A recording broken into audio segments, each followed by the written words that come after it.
Fala galera, análise pré-jogo de Santos e São Paulo pela 34ª rodada do Brasileirão. E antes de começar a análise, fica meu pedido para você se inscrever no canal e me ajudar a chegar aí nos 107 inscritos. Peço também para você deixar um like e compartilhar esse vídeo para o YouTube divulgar mais esta análise. E segura aí 5 minutinhos para ter um raio-x desta partida.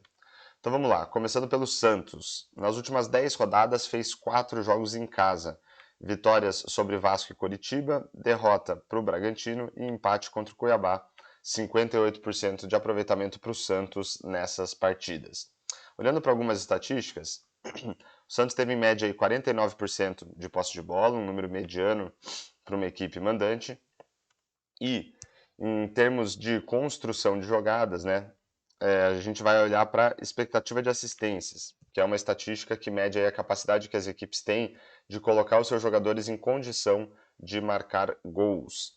Então a gente vê aí que nessas 4 partidas o Santos teve em média 0,95 de expectativa de assistências contra 0,64 dos seus adversários, números baixos aí tanto para o Santos quanto para os seus adversários, mas uma superioridade clara aí para o Santos.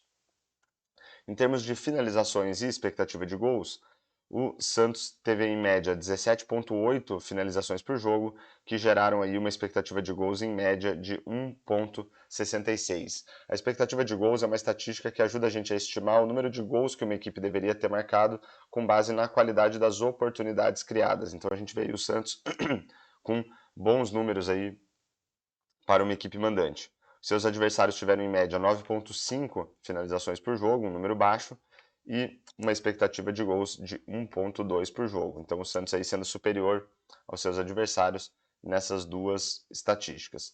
Mas olhar para a quantidade de finalizações não diz muito para a gente sobre a qualidade das finalizações.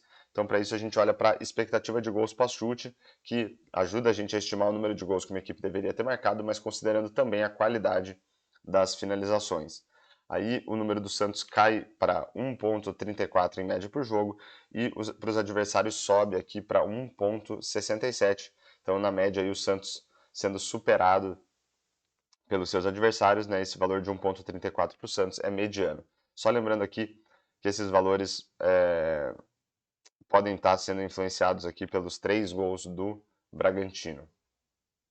E voltando aqui, olhando para o número de gols efetivamente marcados, o Santos marcou em média 1,75 gols por jogo e os seus adversários 1,25, novamente um número mediano para o Santos, apesar de estar aí superando na média os seus adversários. Então, no geral, a gente vê o Santos com bons números nessas estatísticas, só que em termos de expectativa de gols pós-chute é que ele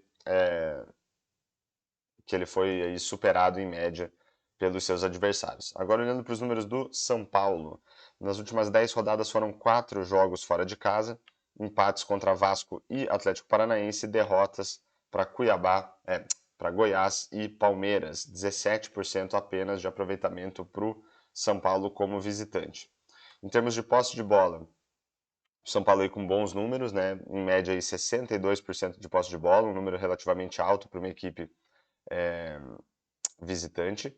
Em termos de expectativa de assistências, os adversários em média aí com 0,87 por jogo e o São Paulo com 0,52, um número baixo para um time visitante, e o São Paulo aí sendo bem superado pelos seus adversários. Em termos de finalizações, 11,5 em média para os adversários e apenas 7 para o São Paulo, de novo aqui um número baixo, e em termos de expectativa de gols, 1,25 em média para os adversários e 0,67 para o São Paulo, novamente um número baixo. São Paulo sendo superado aí, bem superado pelos seus adversários. Quando a gente considera a qualidade das finalizações, a expectativa de gols para os adversários sobe para 1,8 em média e para o São Paulo sobe para 0,82, um número mediano, mas ainda assim o São Paulo sendo bem superado pelos adversários. E em termos de gols efetivamente marcados, aí a distância fica maior ainda, 2 gols em média para os adversários e 0,25 apenas para o São Paulo, novamente um número baixo. Obviamente que essa estatística de gols marcados está bem influenciada aí pelos 5 gols que o São Paulo tomou contra o Palmeiras. Então, enquanto a gente viu o Santos ali com bons números como mandante, a gente vê aqui o São Paulo com números baixos, bem baixos, para uma equipe visitante aí nesses últimos jogos. E para fechar a análise, a gente vai olhar aqui para palpites de resultado para esse jogo, só reforçando que a ideia não é recomendar nem incentivar apostas. Então o que eu fiz?